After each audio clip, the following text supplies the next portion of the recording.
Hey, if you enjoy this podcast, you may also enjoy The Writers Co-op, hosted by Woo-Dan Yan and Jenny Gritters. The Writers Co-op focuses on the business side of running a freelance writing career and concurrently building a life you want. Woo-Dan and Jenny are candid about talking about freelance pay, contracts, saying no to work, and more. This season, they're interviewing freelance writers on how they make it work. Guests so far have included Maya Kozloff, Aurora Almendral, Daniela Zaltzman, and Matt Villano. Hey, listen wherever you podcast, man. You dig? Good. I look at that voice, and as I look at it on the keyboard and read it, I also hear it in my mind.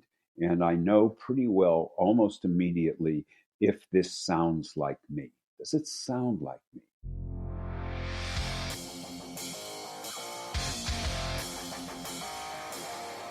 Let's just say this, CNFers.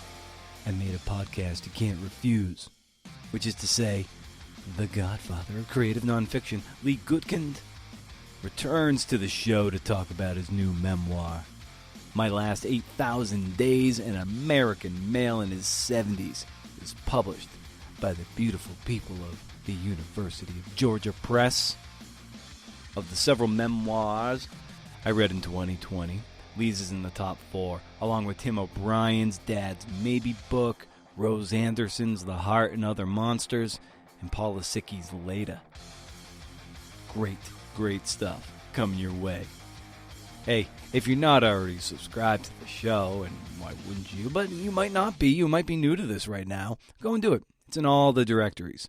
Just go like Creative Nonfiction Podcast, the show where Brendan O'Meara talks to badass people about the art and craft of telling true stories. You don't have to type all that stuff in, but just search for it. It'll pop up. And keep the conversation going on social media. At CNF Pod, across the big three, though Instagram and Twitter seem to be the best places. Facebook, no matter what I do, no matter what I post or put there, everything's practically invisible. So, thanks for nothing, Zuck. Written reviews of the show give CNF Pod some extra juice and validation. So if you have a moment, either leave one on Apple Podcasts or email me one and I'll read it on the air and give you props and maybe use it for the show's packaging when I go courting sponsors in the speed dating world of finding people to underrate the show so I can make a few bucks. If you haven't listened to issue 1 of the audio magazine, Isolation, check it out. It's in the podcast feed. It is free for all. This one is submissions are open for the next issue on the theme summer. Email your submission of no more than 2,000 words, roughly a 15-minute read, but don't worry about reading it on air as your submission. If I accept it, we will worry about the recording later. Creative Nonfiction Podcast at gmail.com. It's quite a bit to type, but should have done cnfpod at gmail.com and made it easier on you. My bad. So that issue, the issue on summer and subsequent ones, will be exclusive to Patreon members. Get used to me yapping about this. So if you want to support the magazine and support the work that goes into it, just know that every dollar you spend goes towards making that product and possibly paying writers and building the community. If that appeals to you, visit patreon.com/cnfpod. Some great perks and exclusive content. Tier 1 of 4. It's just $4 a month. And it gets you transcripts from the date of your enrollment onward, access to all the audio magazines. In 2021, looking to do 2. 2022, looking to do at least 3. And then 2024, 23. I don't know. The year after that one, looking to take this thing quarterly. You know, if it merits it. If that's something you want to support, head over to there and become a member. Some good stuff. And with respect to this episode, you'll want to stay tuned for my parting shot. Wisdom in weird places. And a revival of an old gag. Old OG CNFers might recognize it when it comes around. So you're gonna wanna stick around for that sucker.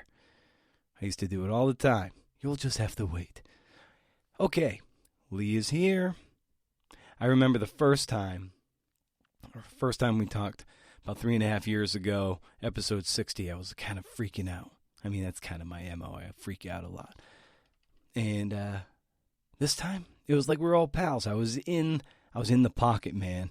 The offensive line was collapsing around me, forming that nice little horseshoe, clearing out passing lanes, and we were going downfield, 1st and 10, 2nd and 10, 2nd and 1. We're just moving the chains. This was a good moving the chains episode, if you ask me. So, and he came to play ball, which is great. So make way for the Godfather.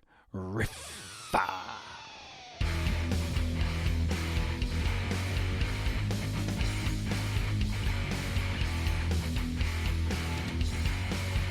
She said, today's wish, Substack, so a newsletter that features different writers talking about how they structure their writing day. Not aspirational stuff, but what they actually do in real life. Rewriting, sleep, caffeine, family, exercise, social media, Yeah. email, reading time, etc. And I think that might be kind of a fun jumping off point for you. I know, of course, you wake up really early and you walk down to that Starbucks to get your venti. But from that point on, like, how are you structuring your writing day? It's less, excuse me, it is less structured than it used to be.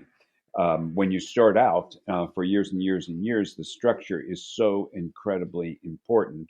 You got to get the writing in, no matter how long that takes. After a while, after a long while, at least for me, I've been able to be much more flexible with my work time, and I think that's because I think I found my voice after years of searching for it, and I have a little bit more confidence in what it is I'm doing or what I need to say, and yes, I'm still stumbling up to Starbucks and getting my venti and bringing it home.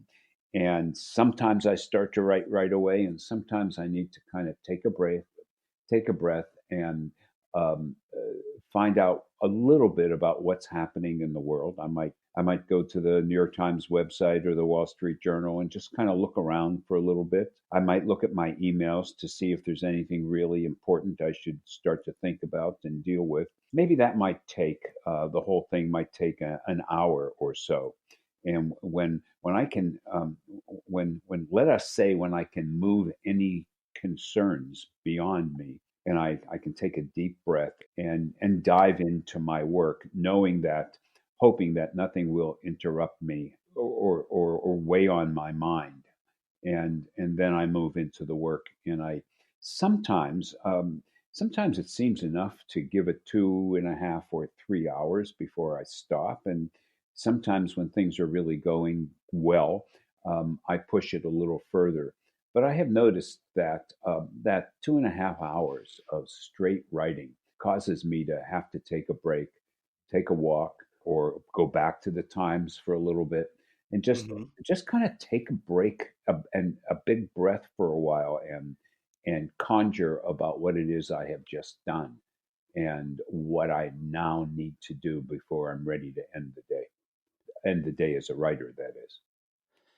Yeah, it's very much like surfacing from scuba diving or anything where it's just you've been so submerged into something where there aren't a ton of, say, inputs down there. You've got your thing, you've got your gear on, but eventually it's like, okay, my tank is running low. I got to come up for air and then kind of survey the land, if you will, from which I've rising out of this ocean. No, that's very true. And as I said, it has changed for me. The less sure of yourself you are, which is not to say I'm sure of myself, and I don't necessarily mean that. The less sure of your voice and what it is you need to say, I'm much clearer about that than I used to be. And early on, it's the struggle to figure out how to squeeze things out and make it sound really good, and then go back and do it again and do it again and do it again. And I have a little bit more confidence now that I can move ahead and get my 1,000 words or whatever it is I think I want, and take a breath, as I said, and then maybe I'll go back and take a look at that again, or maybe I'll plow forward for a little bit longer. But I also have a sense, and it's really nice to have this sense when it is time for the day to stop, and when it's time for you to take up other responsibilities in your life and let what you have written that day and maybe some of the days before just kind of percolate in your head, and and stew there for a while so that you're ready to explode or ready to get back into the work when you next take a look at your keyboard. And I love that you brought up voice, and that even having done this for so many long and written so many books, that voice is still something that you're still grappling with and wrestling with, and it's something that you're, even at this point, you're still figuring out, and it's kind of this fluid thing. Regarding voice, what is it about now that you're starting to feel a bit more confident when you're sitting down, that it is this one voice, a very leanness on the page, if you will? I'm not sure this is a great answer, but I look at that voice, and as I look at it on the keyboard, and read it, I also hear it in my mind, and I know pretty well almost immediately if this sounds like me. Does it sound like me? Or does it sound like there is some sort of unnecessary or different affectation to what it is I have put down? Now, now the content is something different. You have to look at the content much more carefully, but but the way in which you produce the work, that is to say, how you put it down on paper, or in this case, on a display, I hear it and I know. I know pretty well what sounds like me and what doesn't sound like me. And if it doesn't sound like me, I'm not necessarily saying delete, get rid of it. But then I start thinking about why it doesn't sound like me. What is that telling me about this kind of a different sound? And it often connects with the content at that point. Yeah, and when you're writing, and maybe, of course, reading other things or reading other books or rereading other books from authors you admire, how do you maybe put up some sort of a firewall between that voice that you admire and then your own, so it doesn't sound like, but so you're inspired by them but not imitating them to the point of corrupting your own voice? Well, first of all, you have to think very, very carefully about what you want to read, because if it's if you think either the content or the voice is going to be a little bit too close, it is best, at least for me, not to go there. And so again, I think really carefully about what I want to read and when I want to read it, and I try to make sure that there's some space between what it is I read and when I go back to writing. I don't. I really admire how people sound, and how they say things using the written word, and I think about it a lot in retrospect. I'm really careful not to try real hard not to sound like the person I'm reading. But I look really carefully as I read other things at how writers structure what they do. Mm. And the structure is often a learning experience. And if not a learning, oh, look what she did in that essay. Look how she put it all together. That's really interesting to think about. And I don't necessarily say, oh, I'm going to try to do it this way. What I like to say is, think about what this writer did, and think about what you can do that may well be as interesting or as daring or as off the cuff as she has been.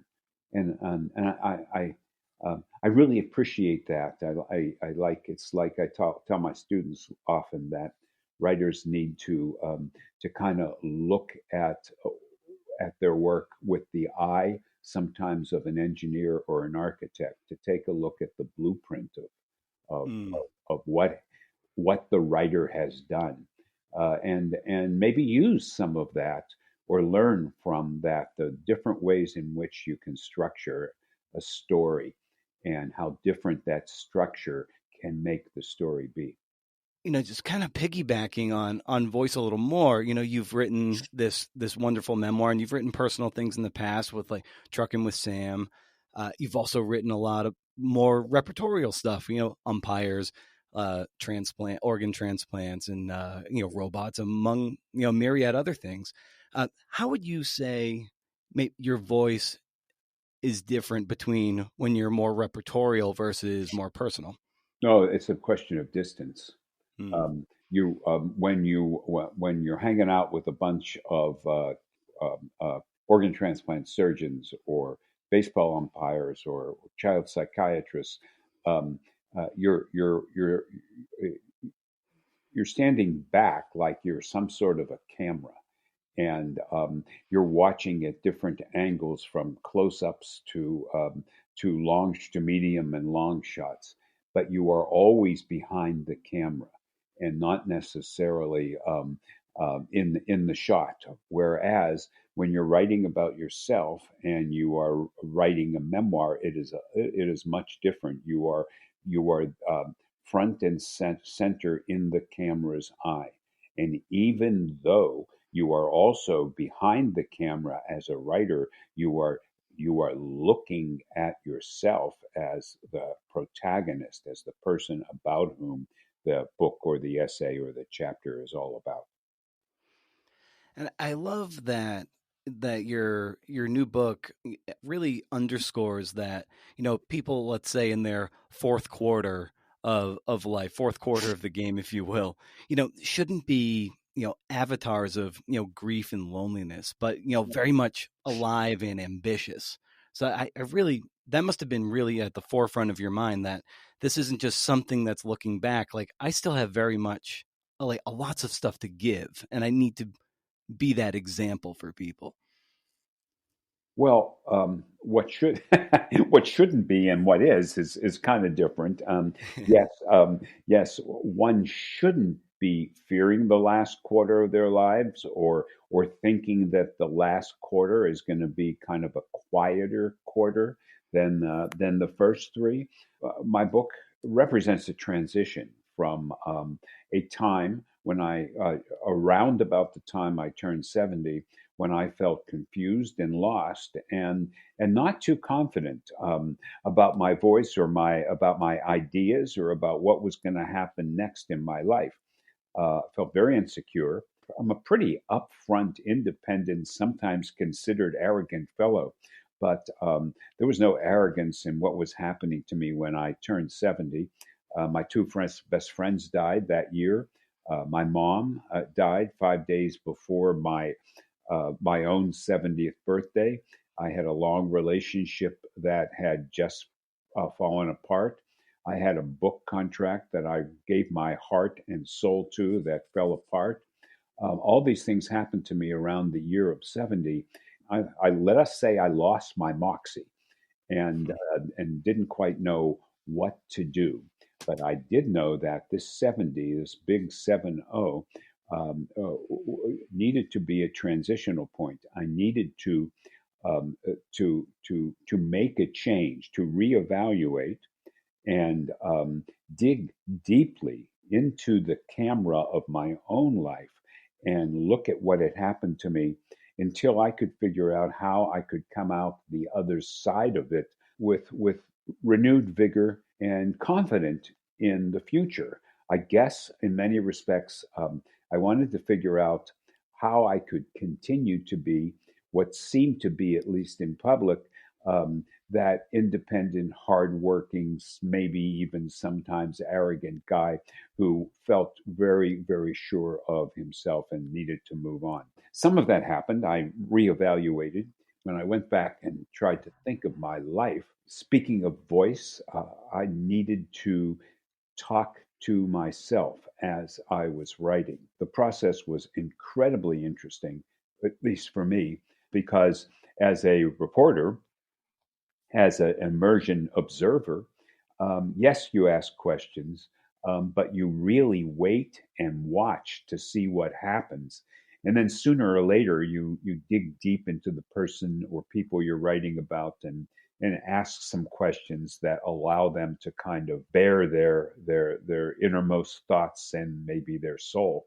But in this particular case, right, I realized that I had to do that on my own. I was the camera on the outside looking in, and I was looking in on myself, and I took a deep dive into and immersed myself into myself as deeply as I could. And I wanted my voice to sound like, just like I'm talking to you, Brendan. There's nothing in the world that you can ask me that I will not tell you the truth about. And that's really as sincere as I could make it. And that's how I felt I wanted to deal with this coming of old age book. There would be nothing that I would ever leave out, that I would dig as deep as I possibly could, even though it could well be humiliating and embarrassing. Um, I was going to do it right, and I was going to talk in this voice to my readers, whether they be 17 or 70 or 80 or 90, to tell them what it's like to kind of try to make a big personal change, a transition when you're so old and so used to what you have done for so long. And in that reevaluation process, and I imagine just this book was every bit as important to you to write as it was for you to put it in the hands of somebody else. So in the how did this book evolve from something that you needed to write to ultimately being something that you were comfortable handing to the reader and being in service of the reader once you had processed and reevaluated, as you said, this very big watershed moment in your life? To me, it was almost like going to regularly see a therapist. And when you see a therapist, if things are working out well, you'll sit in that person's office for 35 or 40 or 45 minutes, and you'll talk to the therapist, and the therapist will encourage you to tell as many stories and many incidents that you feel have affected your behavior and your life. And then, so you do that and you walk out and you go get a cup of coffee and you think about it until the next time, the next week, when you sit back in that chair. And so often you will go back to the same story, and you'll tell that story again. But the more you have thought about it, and the more you tell it, what is so interesting is that the story changes in many different ways, because by telling one story, that's one level, and then you go back and you reevaluate and you think a little bit more, and you remember a few things, or you realize that some of the things you said in visit number one was incorrect. Um, and that's the way in which I worked on this book, off and on for 10 years. I would write a story, many stories, and include a lot of reflection about what those stories meant. And then I would go back and do it again. And the more often that I went back and wrote it again, the more my eyes, the more insight I gained from repeating constantly this, going back and writing that same story, and the more things that I remembered, and I dug as deeply as I possibly could, just as I would if I were committing 2 or 3 or 4 years to a therapist. I dug as deeply as I possibly could until I thought, well, there's either no more I can tell, or on the other hand, there's no more I'm willing to tell. And so it was a long process to keep doing that, to keep revisiting these ideas and stories that I had. And so that's one part of your question. And the other part of your question, I think, may well have something to do with getting it ready for your audience. And so, if I go back in time again for 10 years, um, I um, I started this memoir and went. when some distance. I decided that I didn't want anyone who knew me very well or in any way was connected to my publishing world to um, and to my magazine to read this. I wanted someone to read this book or as if they had just bought it at a nearby bookstore and was opening it up for the first time. And so I went to people, literally strangers, people I didn't know, and to be honest, I hired them to take a look. And the first editor said to me that the memoir wasn't working, and he suggested that I turn this into a series of personal essays. And I listened to him, and I did, and sent it back to another editor who said that the essay form wasn't working and it needed to be an edit. It needed to be a memoir, and so I did it again. All the while rewriting these stories as I fit these different structures. And one editor said to me, "So this is starting to work as a memoir, but your voice, back to the voice, you don't sound like a likable fellow. You sound a little bit angry, a little bit snippy. And maybe you are in real life, maybe not. But readers don't want to read an angry book. They want to read a book that they can connect to and relate with. And so I did it again. So that process was really interesting.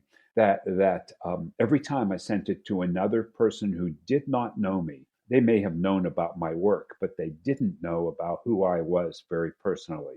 And I kept getting more and more reactions in that way until I was able to put all of these reactions together along with my steadfast revising of the stories I was telling into again a memoir that I think has a strong narrative arc that took my readers where I wanted them to go. Yeah, the book struck me as such a great like a letter from a person in a specific place in a specific time, and ultimately it turned into such a really hopeful book of the days that lie ahead and where your ambition lies. And it was very energizing to read that and to over the course of the book to just see the Lee on the page there come to grips with that and see that there are still great days ahead, even though you were kind of bludgeoned with a lot of very personal things right around your 70th birthday. If I hadn't done that, um, I'm sitting here today. Yes, we're under the very dark shadow of COVID. Um, but if I hadn't done that, I don't think I would. But I'm feeling okay. I'm feeling healthy. I'm feeling happy. I'm feeling satisfied. And if I hadn't done that, I'm satisfied with my life, and I'm satisfied with my friends, and I'm satisfied with the book that we're talking about now.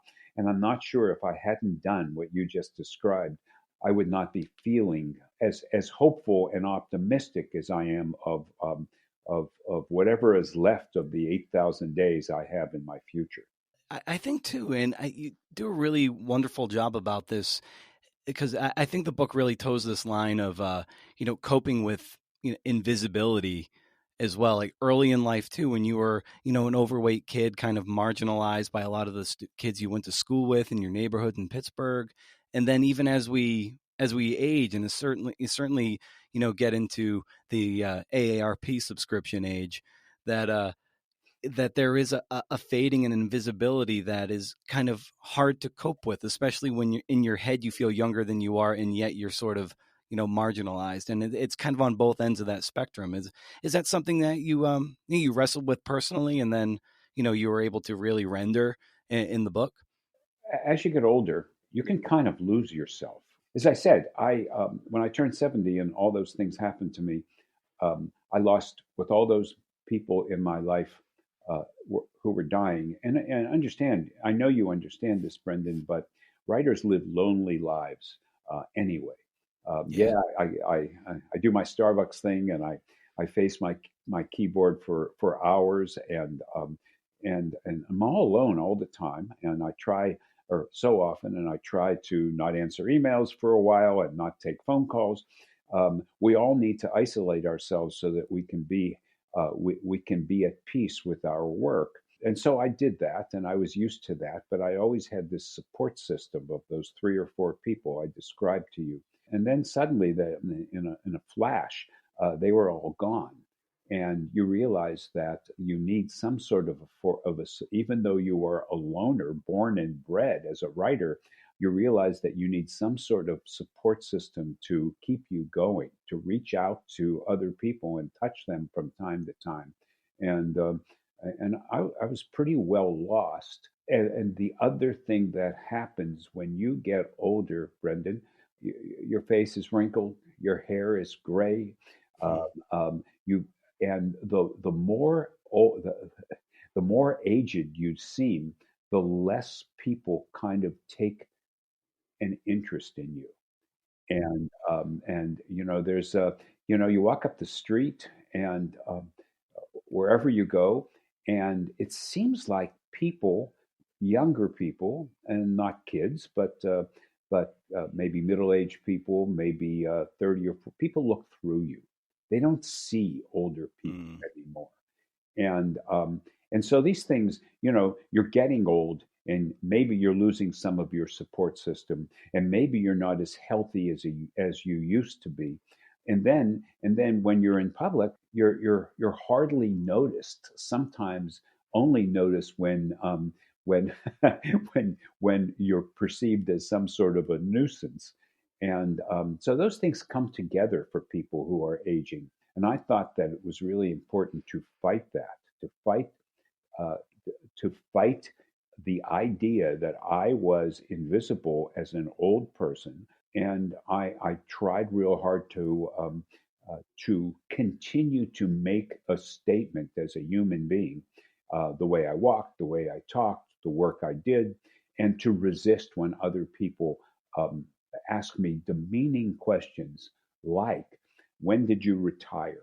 Or if not, when are you going to retire?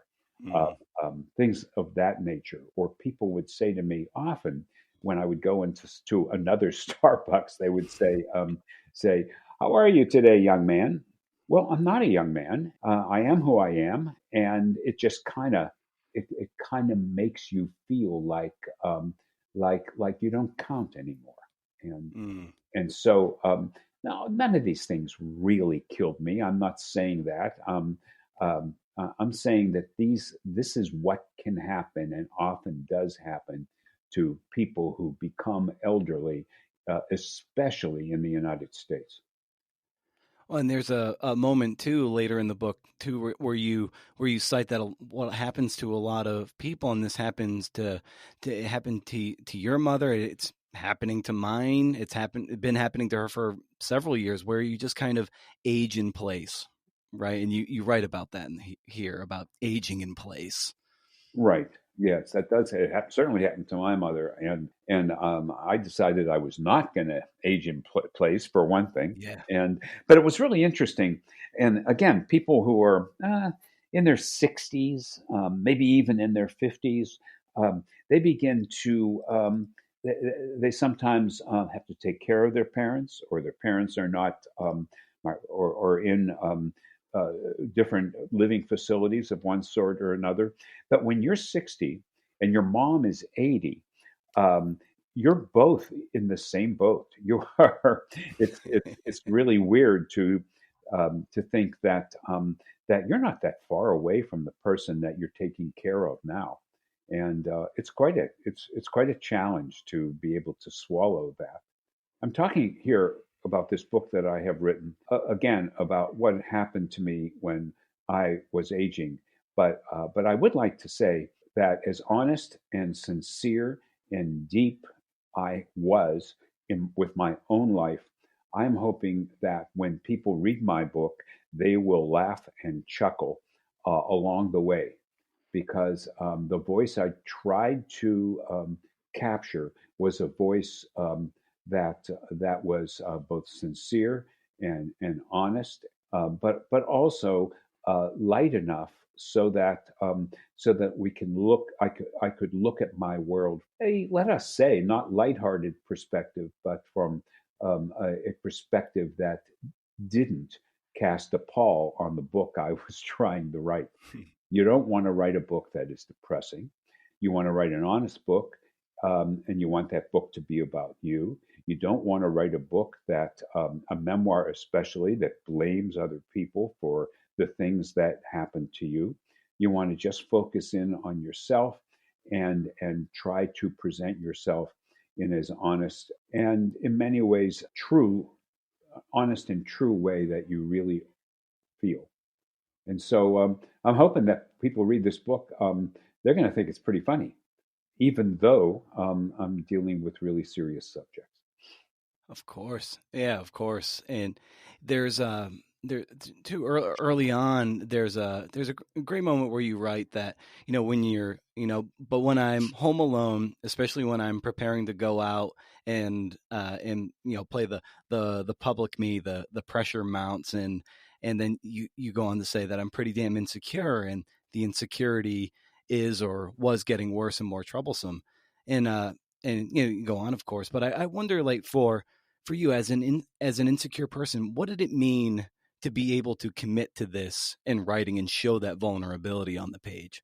It simply had to be done in order to write a book that was true and reflected the essence of the real me. And yeah, I did. I do have a section in my book that talked about the private Lee, the personal Lee, and the public Lee. We're all like that. Brendan, you're a great interviewer, and I talked to you before this interview, and we had a nice conversation. Um, and that's who you are out in the world. And I haven't the slightest idea who you really are when you're back at home all by yourself or with your family. You're a different person. As a writer who has been in public for such a long time, and as a professor who has taught thousands of students, you have to be on your game. You have to be Mm-hmm. whomever you want the world to perceive. You have to work hard to get there. And I have always, because there was a certain amount of insecurity in me, I have always kind of have to prepare myself for going out in public and being who I wanted people to think I was. I had to work really hard to do that, and I still work really hard to do that quite often. And but then you go back, you sink back into your house and into your office, and you're often somewhere someone else. We all have these double or triple personas that we show in different ways to different people. Yeah, it's like, just, as a New England guy and a Patriots fan, Tom Brady was always the 199th pick in that 2000 draft, and no matter how good he got, he was always that draft pick and always kind of carried, that in his knapsack. So it was always needed to prepare just a little more. And you even write that, I prepare my ass off in secret so that it looks spontaneous and natural, the ready for anything me. And I really love that. And I wonder what does your preparation look like when you're going to the game tape and the game film to put on the best ready for anything Lee? Well, I describe it in my book. I work really hard Yeah. to prepare myself um, to to to be in public, and you have to figure out who you are. Today, in my case, I have to be a lot of different people. I am the editor of a rather significant literary journal, and when I deal with my staff, I am kind of I have to play the leader, and I have to make decisions rather quickly. When I am a professor, a teacher, I think really carefully about the ways in which I need to communicate with my students. I got to be very stern and let them know when they are doing things that could be done better. But I have to do that in a way that that makes them feel positive and good, rather than makes them feel pretty bad. I don't want them to go home and and cry. I'd rather have them cry in class, in fact. But so yeah, it's depending upon who you are in any given day. But what I wanted at the time, as I was writing this is for the public me to seem to be confident and strong and articulate and thoughtful. And it gets a little bit more challenging to do that without preparation as you get a little bit older, as some of the words that you used to use on a regular basis sometimes escape you for 60 seconds. As you walk up the street or go to a conference and you see faces that you know you have seen for the past 30 years, and somehow you recognize that face, but you cannot for the life of me figure out who those folks are. It's almost like you're living sometimes, have always lived in the COVID world, where you go into a big conference and you see a lot of people and they've all got masks on. And you have to kind of figure out who the hell they are. And so I think we all, to a certain extent, do prepare ourselves differently for the public. In my particular case, because I started out as a lowly, um, hardly high school graduate and became a distinguished professor over the years. In my particular case, I've had to work harder to remember who I was and who I wanted people to perceive, or what I wanted people to perceive of me now. What I love throughout the book too, as a grace note, it's very literal early on, and then of course it evolves, and it's this idea of the rope test when you were in the in basic training for being in the Coast Guard, I believe, Yeah. and so maybe you can talk to us a little bit about the rope test as it was when you were in training, and then of course how this idea has morphed over the years and how you approach the day to day rope tests in your own work. Well, then we have to begin with Lee Gutkind, 18 years of age, unable to be accepted to any college, any university, no matter how hard he tried, because he graduated in the bottom fifth of his class, and not a particularly happy fellow. And not, I weighed 225 pounds when I graduated high school. And so it was really easy to pick on the fat kid. I had nowhere else to go, and the Air Force, the Marines, the Navy wouldn't take me, so I ended up being in the Coast Guard. And I was in the Coast Guard with 60 other people from all over the country, and I had never. I was kind of pretty much stuck in a small section of Pittsburgh. Went to the same high school, went to the same schools as all these other kids in my neighborhood, and suddenly there I was with kids from Alabama and Georgia and California. It was really quite interesting. It was like going around the world. It was just so interesting to be with so many different people. And as we went through the basic physical training, I began to lose weight.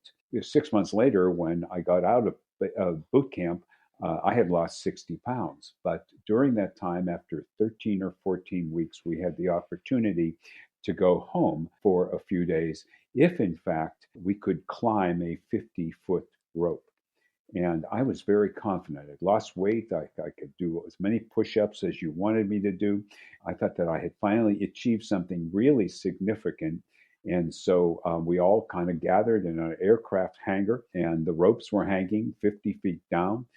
There were a few knots in the rope, but not a lot, because, as you know, we Coast Guardsmen, at least back then, we were considered the shallow water sailors, but we also had to make sure that we had the power and the strength to board enemy vessels. And so the big test was, can we climb the rope? And I jumped on that rope after the whistle was blown, and I climbed quickly. I felt so strong and so good and so confident. And about three-quarters of the way up, I lost all of my strength and all of my will to move forward. And while all of my other people, all 59 people in that company, climbed that rope, I slowly, embarrassingly, slid down that rope and landed on the ground. And it was one of the most humiliating moments, at least in my young life. And that made me think, that kind of changed my perspective about everything. All those other guys could climb the rope. some heavier than me. And I had lost all this weight and I felt really good. And I couldn't get up that damn rope. For the next 3 or 4 or 5 weeks, I was stuck on our base and I worked my rear end off to get myself in really terrific shape and to focus as deeply as I could on that rope and how I was going to get myself up to the rope, to the top of that rope, and achieve what I knew I could achieve and what all these other guys did much more easily than me. And when I had the next opportunity, I absolutely, positively skittered up that rope. And I got to the top. I went back down again and I skittered all the way up the second time. And it was a really triumphant moment, a magic moment in my life. And I learned at that point that sometimes you had to try. You had to never give up and you had to try as hard as you possibly could and to focus on this idea, first of the rope and later on, Brendan, about writing essays and writing book. You had to focus and commit and stay as centered as you possibly could on whatever your objective was. And so whenever I felt a challenge after that, all the way through life, even when I turned 70, I thought about this rope and the test that I took and how I achieved that goal. It's been a metaphor for me for my whole life that no matter how hard and challenging and difficult something could be, I at 18 years old climbed that rope and made it to the top, even though it required from me much more effort than it did from lots of other people. Yeah, and I love that you said a magical moment. That's something I wrote down as it reflects some reading Nick Adams stories and just what it's like to be really in the pocket of writing and when you're just grinding, when you're in the rope test of writing something that is good and you're starting to get things to sing. And then there's also that moment too where you're speaking with one of your buddies. His last name is Laird, or maybe that was his first name, Laird, and he referred to you as a college guy and as someone who couldn't get into school, and that was something that was deeply affecting for you as a young person to hear that, to be thought of as academic or scholarly or literary. That must have been a pretty magical moment too when you're a 19-year-old kid. It was indeed, and I felt so bad about myself all the way through high school, and then I'm with all these guys, and they were also different than me, and I tried to be who I was. When Laird just wasn't a guy in my company. He had a couple of years, I think, at Princeton before he decided to go into the military. And when he said we were talking about some of the people in our company and not talking about a lot about what they may know about the world. And then Laird said to me, well, listen, Goodkind, you're a college guy. You should know all this stuff. Mhm. And I thought that was really quite amazing. This kid, then 19, who knew nothing, who absolutely knew nothing, could have been perceived in that way. It was. We all have these magic moments in our lives. We could probably sit down and think about the 10 things that that that I that we remember that either changed our lives or that changed our lives. Maybe not all for the better, but that really made a difference in our lives. The teacher you had when you were going to night school, when you had written something and he said that this is well written, you ought to think about being a writer. I mean, that's one of those tentpole moments in a writer's, in a young writer's life, where like, oh, I've got some chops, and maybe if I put in a similar degree of rigor, that maybe I can make a go for this, and you can be alongside a lot of your heroes on those bookshelves. So that must have been incredible too, to just hear that validation. It was, and it was, and what it's one thing to look for validation, Mm. I think I'll write this, or I think I'll do this, and hopefully someone will say, I just wrote it because it was an assignment, and it never occurred to me that it would go any further than just an assignment. And when he said that, I thought that just kind of rang my bell. There I was reading a lot of books, and I cared about and I cared about what I was reading, and I thought a lot about the authors I was reading. But suddenly, he kind of allowed me to turn my corner. I had no idea what I was doing in freshman English or what I was doing at the university at that time. I just was able to get in, and after the military, and then this guy said to me, uh, "You ought to be a writer." And I thought, why not? Gee whiz, it's something that I really love to do. And at that point on, from that point, it was it was it was maybe not a straight line, but it was the bottom of the rope, and I decided that I was going to continue to climb that rope as high as I could as a writer. Yeah, and I love to in the moment when you're getting all juiced up for the story that falls through the Menachem story, and of course he's exposed as as a fraud in this thing that you thought was going to be like the apex book of your career. It falls through, and you write at a point that things weren't coming out, but it wasn't because you were blocked. It was because you felt beaten. So it, going back to falling off the rope, you fell off a rope there and out of your control. How did you pick yourself up after feeling so beaten when you had, what you thought was, the perfect story in the palm of your hand? Yeah, I had the perfect story, and I had, if you recall in the book, it was the first I had published by that time. I don't know, 10 books, something like that. But it was the first time I had ever had what we call in the publishing business an auction. So many Mm. editors were interested in this book, and the bidding went on for 8 days. It was incredibly exciting, and I thought, this is it. All of my books have been well reviewed, more or less, and some have sold some respectable amount of copies. I think, my life as a writer has been okay, but this is it. This is what I had been waiting for. It was a perfect subject. The subject was the story of a heroic rabbi whose name was Menachem Yulis, who was known far and wide, known in the New York Times, Washington Post, Jerusalem Post, CBS, NBC. He was really famous as the Torah hunter. And this guy would go around the world seeking Torahs that were desecrated by the Nazis during the Second World War and stolen and hidden away by the Russians after the war.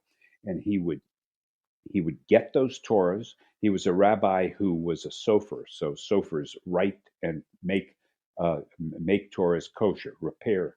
It was just, and he promised me after I did some things for him, we became close, and he promised me that I could have his story. And I wrote this book proposal, and as I said, it was auctioned off. I was so excited. I thought this was really this.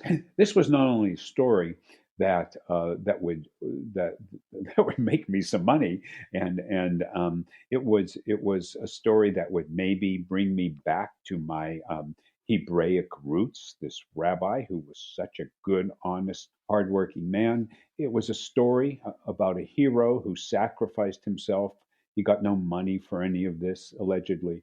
And I thought it was just the perfect story. And so did those many publishers who bid on the story. I'm not going to tell you exactly what happened in the book, but it turned out to be after a couple of years of devoting a lot of time and energy and passion and belief, it turned out uh, to be a scam. He did not do exactly what he was a fraud, and I was devastated. You asked me how I got through it. Well, first there was wine, and then there was vodka, and then there was spending tons of time alone by myself at home, trying to figure out how to get through it. I watched tons of Law and Order. I'm a Law and Order addict anyway, but I watched a lot of TV, and just tried to kind of figure out how I was going to get past this. And I worked. I mean, I really spent months and years trying to recast the book in all kinds of different ways because I thought the fact that he fooled everyone, he fooled the New York Times, he fooled everyone. I thought that it was a better story now than it was before when the rabbi was a hero. But I was one of the few people who thought that, and it took me a long time to get over it. And it's funny that you asked me this today because I still had a long earlier this day. I had a long talk with a friend exactly about whether I ever did get over this incredible disappointment. For a writer, Mm. um, of course, we have our children, we have our kids and our loved ones, but we're never happy unless we have a book. And if you're a nonfiction writer, you're searching for a subject to write a book about. If you're a poet or you are a fiction writer, you are constantly writing something that someday might turn into a book. I'd given so much of myself to this book, and I was suddenly without a book and so devastated that I didn't even want to start to think about any other book for a long time. And speaking to the resilience that you needed to bounce back from that, I love the Humphrey Trevelyan quote that you cite. Well, I believe he's writing about Goth. An artist must never grow complacent, never be content with life, and always demand the impossible, not to impede efforts or ambitions or dreams. And that to me just speaks of just the boxer getting up off the mat and saying, "All right, got to get got to get my punches back in." You're a writer. It's like I got to get my book back. Yeah, and gee, that's a nice that's it's a nice way you put that, Brendan. We writers are on the mat all the time. The publishing world is not nice. It's not a nice world. I mean, sometimes we have success and sometimes we don't. But so often we deserve success and don't get it. It's a dog eat dog kind of world, and it's not that publishers aren't nice and that editors can't be good, but it's a tough business, and we are as writers rejected many, many more times than we are accepted, and it's hard to get off the mat every single time, especially when you give all you have, you give everything to whatever it is you're writing. And you work on it as hard as you possibly can until you think you know it's right and you have confidence and faith in it and an incredible amount of hope. And then you send it off to whomever you want to send it off to. They sometimes treat it with not a lot of respect or understanding. Perhaps because that's the way the business is, and perhaps because they're inundated with thousands of other stories. But it's just your story that you're thinking about all the time, and it hurts so much when you get it back. And you do feel like, in many respects, that you've taken a punch and you are on the ground for a little bit until you start writing another story or figure out how to rewrite this one. And so you're getting up off that mat all the time and going at it again, and it's tiring, and it makes you weary, and the challenge is to keep up your spirit and your confidence for as long as you can.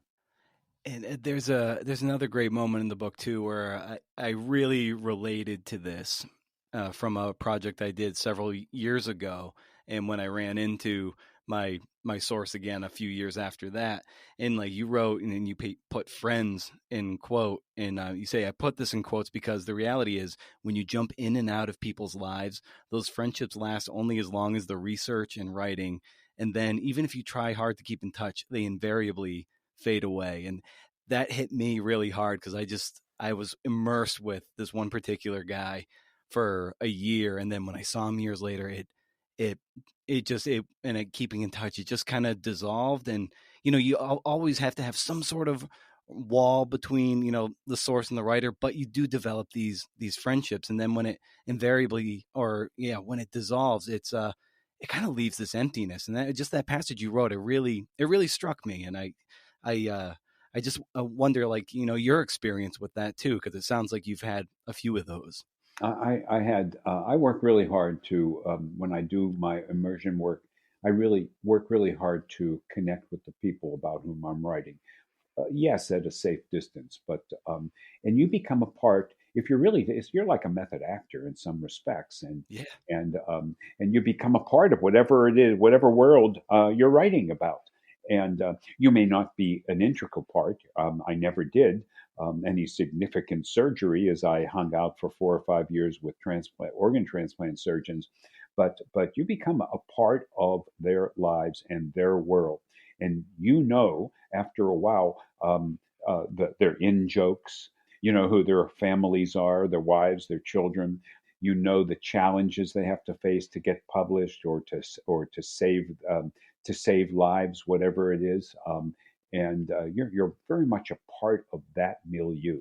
And then you finish the book, and you send them a copy, and they may well send stuff back, nice words back to you. But when the book is over, when that book is done, they're going to go on with the same life they were leading about which you wrote. But you're not, Brendan. You are not. You're going you're looking, maybe have probably already found another world to immerse yourself in, and new friends to make, and new connections and ideas to learn. And you leave that world way behind, the world of your other book way behind, and you have to really start all over again, living in a different milieu, which in fact is going back to what I was talking about before, why a small support system is so incredibly important. Because many of us in our lives, we make work friends, but writers, unless you're teaching at a university, writers don't make work friends. Immersion people make their work friends is the book that they're writing, and then you fade away and it's all gone. And the book is still there, and people are still reading it, and you're still talking about it. But the real people who appear in the book are have faded away, and it's a lonely. It's lonely, especially when, as you just said, you run into those folks, and all you can do is say something that you learned 5 years ago. But so yeah, it's such fun and so wonderful to be able to immerse yourself, to become part of someone else's world, and to become an intimate part of the world. And it's really satisfying and challenging to be able to do that when you can do it right. But there is, but the better the experience is, the more emptiness that comes when that experience is over. For sure, for sure. Well, Lee, I want to be mindful of your time. This was a wonderful conversation. It's such a great time to catch up, and what a great excuse to do it with this wonderful memoir you've written. And I just, as always, I look forward to whatever's got your name attached to it coming down the pipe. And this memoir was no exception to that. And I can't wait for what you come up with next. So just thanks so much for the work, and thanks for carving out time to come on the show. Let's maybe do this again a little more frequently than every 4 years. Well, as I said to you when we first started talking, I really admire the work you have done with this podcast, and it's really been important for the genre to kind of introduce new writers and established writers and editors, and to spread the word, because creative nonfiction is not only the fastest growing genre in the academy and in the publishing world. It's going to be the genre that does overtake all others. You're making that. You're helping to make that happen.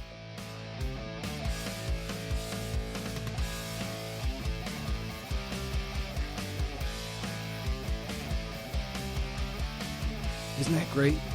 Love that guy. Books are great. Read several of them. Latest one, My Last 8,000 Days, published by the University of Georgia Press. Thanks also to the Writers Co-op Podcast for promotional support. I've spoken with Wu Dan Yan in the past on this show earlier this year, and Jenny Gritters will be on in February 2021. They're doing generous work with that podcast. Tell them I sent you. I'll validate your parking. This show was produced, edited, and everything by me, Brendan O'Mara, as part of Exit 3 Media. Got a story to tell? Take Exit 3. And also, head over to BrendanO'Mara.com for show notes to this episode and all the other ones, so you can check out some cool links and the like, and also subscribe to the free monthly newsletter where I give out book recommendations, enter you in book raffles, link up to cool articles, share podcast news, and you get a secret decoder ring that gets you access to the monthly Zoom happy hour where we just talk about your work. It's fun. The last two were really fun. And I think it's going to gain a little bit of steam for the newsletter community. It's a big ask, but once a month, no spam, can't beat it. So here's that little riff on finding inspiration in the weirdest places. The lid to my barbecue sauce said, "Make do with what you got." That has echoes of, if you can't be with the one you love, love the one you're with. Whoever sung that song, I can't remember. But I took it in a different direction. Listen, we all have a certain amount of innate ability. Some of you have more. Some people like me have a fuck ton less.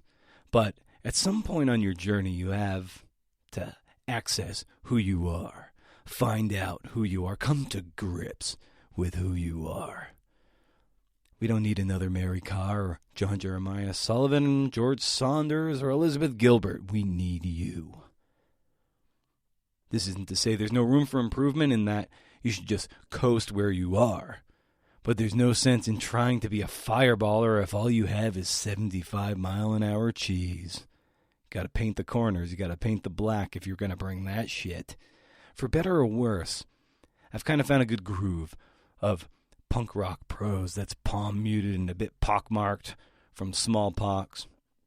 In NASCAR, there are these races with restrictor plates. They keep the engines from hitting a certain speed on the super speedways. It's reductive, but you catch the drift.